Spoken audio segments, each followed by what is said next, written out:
Hello everyone, this is Mukul. Once again welcome you all to this channel mathematics. Once again एक बार फिर से आप सभी का बहुत बहुत स्वागत है आपके अपने यूट्यूब चैनल मैथमेटिक्स में, जिसमें आज की इस वीडियो में स्टूडेंट हम देखने जा रहे हैं आपकी क्लास 8th मैथमेटिक्स, जो कि बोर्ड एग्जामिनेशन है ना। इस बार बोर्ड एग्जाम है आपकी, तो उसका एक्सरसाइज 3.2 का क्वेश्चन नंबर फर्स्ट को हम यहाँ पर डिस्कस करेंगे। पहले क्वेश्चन की बहुत अच्छे से मीनिंग को अंडरस्टैंड करने के बाद में फिर इसको सोल्व आउट करने के लिए हम प्रोसीड करेंगे। ठीक है, so now let's start to understand. लिखा हुआ है यहाँ पर गिवन अ पैरेललोग्राम।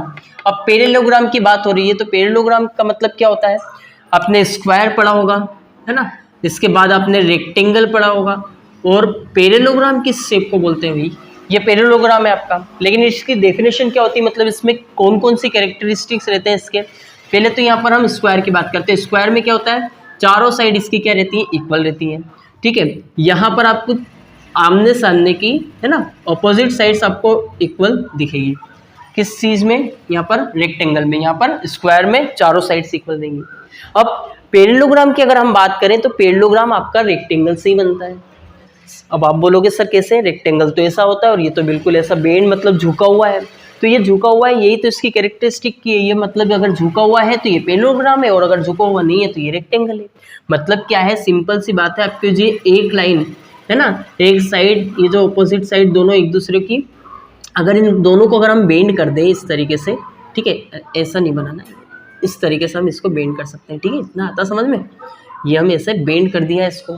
अब बेंड करने के बाद में अब आप मुझे बताओ यहाँ पे क्या बन गया? ये पैरेललोग्राम हो गया, है ना। इसी को पैरेललोग्राम बोलते हैं। अब पैरेललोग्राम का मतलब क्या है? यहाँ पर आपकी जो ये एंगल रहता है ना, ये 90 डिग्री के नहीं रहते। और वहीं अगर हम देखें रेक्टेंगल में, तो रेक्टेंगल शेप में आप देखोगे तो ये जो एंगल रहेंगे ये आपके 90 डिग्री के रहेंगे। यहाँ पर ये एंगल, ये दोनों एंगल, मतलब ये इसकी कैरेक्टरिस्टिक रहती है कि ये दोनों एंगल इक्वल रहते हैं, और ये दोनों एंगल। अभी हम यहाँ पर देखेंगे जब स्टेटमेंट को सोल्व करेंगे, यहाँ पर जब fill in the blanks type जो क्वेश्चन दिया हुआ है उनको अब जब हम सोल्व करेंगे, तो यहाँ पर सारे कैरेक्टरिस्टिक के बारे में हमें भी समझेंगे। लेकिन पहले समझे तो कि होता क्या है पैरेललोग्राम, कुछ इस तरीके के शेप को बोलते हैं। ठीक है, आया समझ में? कुछ नहीं है, सिर्फ रेक्टेंगल ही होता है। उसको अगर हम बेंड कर दें एक तरफ से, यहाँ से ये बेंड कर दिया, या फिर ऐसे भी कर सकते हैं बेंड, है ना। जरूरी नहीं है ऐसा करें, ऐसे भी हम बेंड कर सकते हैं। ये भी आपका क्या हो जाएगा? पैरेललोग्राम हो जाएगा। आता है इतना समझ में? अब आगे क्वेश्चन में यहाँ पे बताया हुआ है कि complete each statement along with the definition और प्रॉपर्टी यूज्ड। मतलब क्या है? यहाँ पे आपको स्टेटमेंट दिए हुए हैं, इतने स्टेटमेंट दिए हुए हैं। इन स्टेटमेंट को आपको बहुत अच्छे से देखना है, उनको सोल्व करना है। और सोल्व कैसे करोगे? आपको जैसे यहाँ पे एडी दिया हुआ है, तो एडी एक साइड दी हुई है ना। एडी का मतलब क्या है? साइड है। तो ये साइड किसके इक्वल है? आपको ये बताना है। मतलब इसके इक्वल में हम कौन सी और दूसरी साइड लिख सकते हैं, या फिर क्या आ सकता है, तो वो अगर हम यहाँ पे लिखेंगे, तो उसके साथ ही साथ आपको क्या करना है? अलोंग विथ द डेफिनेशन, है ना। आपको क्या करना है? डेफिनेशन और प्रॉपर्टी को, जो प्रॉपर्टी आपने यूज की है उसको यहाँ पे लिखना है। सर हम इतनी स्पेस में कैसे लिखेंगे? बेटा इतनी स्पेस में नहीं, आपको कॉपी में, फेयर कॉपी में आप लिखोगे, है ना। फेयर कॉपी में वहाँ पे आप लिखोगे तो फर्स्ट क्वेश्चन लिखोगे, एडी लिखोगे, इक्वल्स टू में आपके पास कॉपी में काफ़ी स्पेस होगी, तो वहाँ पे आप आराम से बढ़िया बिल्कुल लिख सकते हो कंप्लीट। ठीक है, तो अब यहाँ पर हम क्या करेंगे? एडी इक्वल्स टू, अब क्या आएगा यहाँ पे? आप खुद सोचो। यहाँ एडी आपको साइड दे रखी है ये इतनी, ठीक है। अब ये जरा देखिए, अगर यहाँ पर हम देखते हैं, इसकी प्रॉपर्टी से हमको करना होगा, है ना। प्रॉपर्टी बताना पड़ेगा, डेफिनेशन जो भी हमने या जो भी चीज यूज करी है, किस प्रॉपर्टी से। अब यहाँ पर एडी जो है ये आपका यहाँ पे बिल्कुल क्लियरली दिख रहा है कि सी बी के इक्वल है ना। एडी बी सी के इक्वल है। ठीक है, आता है इतना समझ में? और डीसी जो है वो एबी के इक्वल है। यही तो कैरेक्टरिस्टिक होता है किसका? पैरेललोग्राम का। रेक्टेंगल में भी तो यही रहता है। रेक्टेंगल में क्या होता है? लाइन स्ट्रेट रहती है सब, यानी 90 डिग्री का एंगल बनाते हैं। यहाँ पे नहीं बनाते हैं, यहाँ पर सारी साइड्स तो इक्वल नहीं रहती है, जैसे यहाँ पर सारी साइड्स इक्वल रहती है, लेकिन यहाँ पर आपकी ऑपोजिट साइड इक्वल रहती है। जैसे ये दोनों हैं, यहाँ पर ये दोनों ऑपोजिट साइड्स इक्वल रहती हैं। इतना आया समझ में? तो यहाँ भी एडी जो है रहेगा वो आपका इक्वल रहेगा बीसी के। अब वो किस प्रॉपर्टी से होगा ये भी हमको लिखना होगा। अब किस प्रॉपर्टी से होगा? यहाँ पर आप खुद देखिए, opposite sides of a parallelogram are always equal. ठीक है, क्या लिखना है एक बार फिर समझो। ऑपोजिट साइड्स, यहाँ पर आपने ये लिख दिया इसके ब्रैकेट के अंदर, ठीक है। ये लाइन आएगी, जो लाइन में यहाँ पे लिख रहा हूँ, यहाँ पे ये लिखेंगे हम कि जो ऑपोजिट साइड्स, है ना, किस बेस पर लिख रहे हैं हम? इस बेस पर लिख रहे हैं। AD इक्वल्स टू BC, इस बेस पे लिख रहे हैं कि opposite sides opposite sides of parallelogram are क्या होती है, इक्वल। तो इस तरीके से हम यहाँ पर इस क्वेश्चन को कंप्लीट कर सकते हैं। अब इसके बाद यहाँ पर आपका सेकंड क्वेश्चन, ये समझ में आया कैसे लिखना है, ये आपको ब्रैकेट के अंदर यहाँ पर लिखना है, ठीक है। ये BC के बाद में जब आप ब्रैकेट में लिखोगे अंदर कॉपी में, तो वहाँ पर ऐसे DCB, एंगल DCB की बात हो रही है, एंगल DC और B। अच्छा, जो ये लिखा हुआ रहता है DCB, अब यहाँ पर 3 साइड वर्टेक्स दिए हुए हैं, 3 वर्टेक्स मतलब D भी दिया हुआ है, C भी दिया हुआ है, B भी दिया हुआ है। तो कभी आप कंफ्यूज भी हो सकते हो कि जैसे ये क्या दिया हुआ है ना, 3 वर्टेक्स दिए, तो क्या ये वाले एंगल की बात हो रही है, ये वाले। तो हमेशा ध्यान रखना, जो आपका वर्टेक्स बीच में दिया हुआ रहता है सिर्फ उसी एंगल की बात होती है। तो फिर अब आप बोलोगे कि सर फिर डायरेक्टली ऐसा क्यों नहीं लिखते हैं? ऐसा इसलिए नहीं लिखते हैं क्योंकि अभी आपके पास सिंपल सा शेप दिया हुआ है, लेकिन अगर बाई चांस अगर इसको कुछ इस तरीके से बना दिया जाए, है ना, तो अब ये जो एंगल है आपका कौन से, ये वाला C वाला, ठीक है। अब मुझे बताओ, ये जो पॉइंट C है, इस पर यहाँ पर ये वाला एंगल भी तो बन सकता है ना, और एक ये वाला भी है। तो यहाँ पर बताने के लिए कि कौन सा एंगल, मतलब ये वाला एंगल या फिर ये वाला या ये, ठीक है, तो उसको शो करने के लिए यहाँ पर DCB दिया हुआ है। तो इसका मतलब ये है D, C और B, ठीक है। इतना आया समझ में? ऐसे इसलिए यहाँ पर इस तरीके से लिखते हैं, ना कि ऐसे भी लिख सकते हैं, लेकिन वो कब, दूसरी कंडीशन जब आप आएगा शेप उस तरीके का तो मैं बताऊंगा, ठीक है। इतना आता समझ में? अब यहाँ पर एंगल DCB यानी एंगल DC और B ये किसके इक्वल हो सकता है? अभी थोड़ी देर पहले मैंने आपको बताया था कि ये इसका ऑपोजिट इक्वल रहता है एंगल, और ये एंगल इसके इक्वल रहता है, ठीक है, ये दोनों इक्वल रहते हैं। तो यहाँ पर एंगल DCB एंगल किसके हो जाएगा? एंगल DAB लिख सकते हैं हम यहाँ पर, एंगल DA और B। इतना आया समझ में? अब ये किस बेस पर है, ये भी हमको लिखना होगा। तो सेम आपको जैसे आपने यहाँ पे फर्स्ट में लिखा हुआ है, वैसे सेकंड में भी आपको ब्रैकेट के अंदर ये वाली लाइन को, इसमें सिर्फ आपको एक चीज चेंज करना, वो ये है कि ऑपोजिट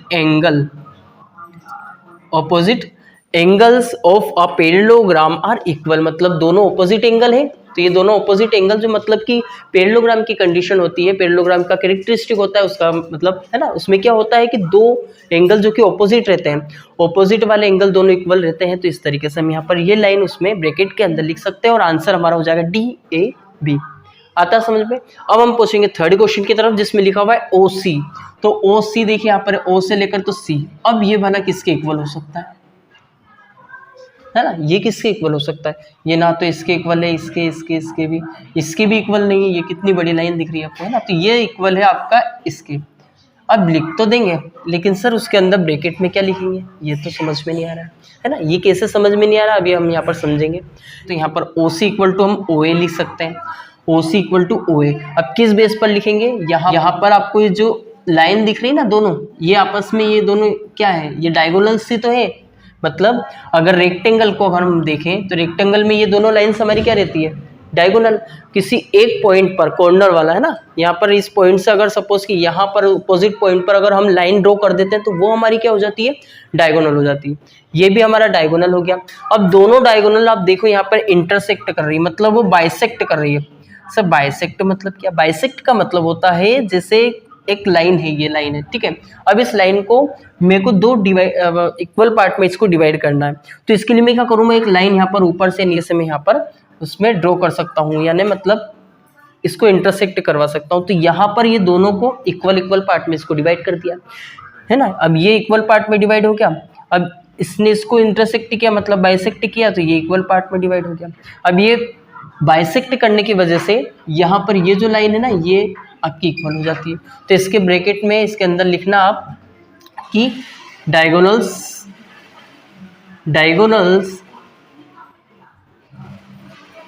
ऑफ अ पैरेललोग्राम, अभी आप पूरा लिख सकते हो, मैं शॉर्ट फॉर्म में लिख रहा हूँ, diagonals of a parallelogram bisect each other, ठीक है। आता है इतना समझ में? अब हम पूछेंगे लास्ट क्वेश्चन, जो कि यहाँ पर 4th दिया हुआ है, एंगल DAB। फिर से एंगल की बात हो रही है, तो ये वाला एंगल DAB प्लस एंगल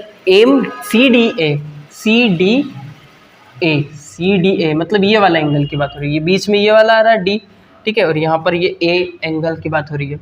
अब इन दोनों को अगर हम प्लस कर दें, क्योंकि प्लस का साइन दिया हुआ है, तो प्लस अगर हम इन दोनों को कर देंगे तो हमारा कौन सा यहाँ पर मतलब ऐसा कौन सा नंबर हम लिखे तो जो उसके इक्वल आ जाए, मतलब क्या चीज़ लिखे यहाँ पर, है ना, यहाँ पर कौन सा एंगल हो जाएगा। जैसे सपोज यहाँ पर 50 डिग्री है और यहाँ पर 130 डिग्री है, ठीक है, इतना सपोज कि यहाँ पर हम मान लेते हैं। तो ये 50 डिग्री या फिर इसको 50 130 किसी को मान सकते हैं। यहाँ पर इस तरीके से अगर हमने दोनों को एंगल माना है, तो यहाँ पर अगर हमने इसको और इसको दोनों को प्लस कर दिया, साथ में एम कोई सा भी एक ऐसा कॉन्स्टेंट मान सकते हैं। वैसे तो ये वेरिएबल है, एम क्या है अपने आप में एक वेरिएबल, लेकिन एम कांस्टेंट का काम कर रहा, मतलब यहाँ पे भी सेम है एम और यहाँ पर भी एम ही आ रहा, तो दोनों को सेम यहाँ पर कॉमन ले सकते हैं। तो यहाँ पर बचेगा क्या, डी ए बी और सी डी ए, मतलब इन दोनों को अगर हम प्लस करेंगे तो किसके इक्वल आ सकता है। तो अब यहाँ पर आप देखिए ये दोनों किसके इक्वल आएगा, यहाँ पर आ जाएगा ये 180 डिग्री के।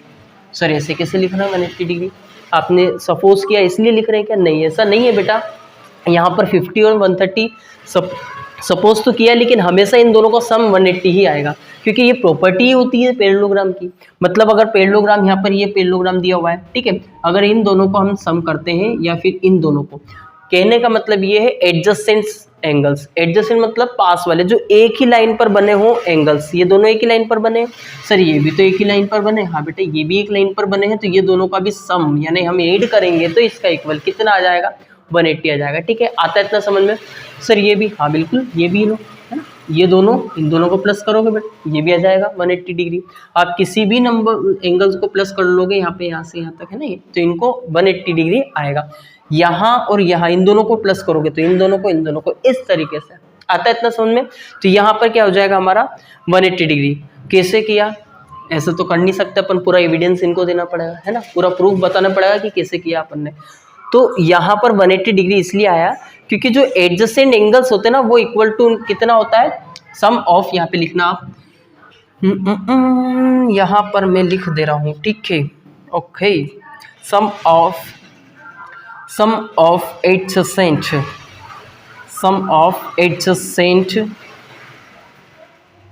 Angles 180 degree. ओके, आता समझ में ही आ गया। 130 50 और कोई सा भी हम यहाँ पर एग्जांपल ले सकते हैं, ठीक, ओके। अब इस तरीके से हमने first second third fourth question, इस क्वेश्चन का फर्स्ट क्वेश्चन का कंप्लीट कर चुके हैं। अगर आपको इस क्वेश्चन में किसी भी तरीके का कोई क्वेश्चन डाउट क्वेरी आपके माइंड में रहा हो तो then you can ask me, otherwise here we will meet in the next video, we will discuss about the question number second. First question already हम कंप्लीट कर चुके हैं, क्वेश्चन नंबर सेकंड को हम नेक्स्ट वीडियो में discuss करेंगे, ठीक है। तो तब तक के लिए take care, bye bye, see you letter.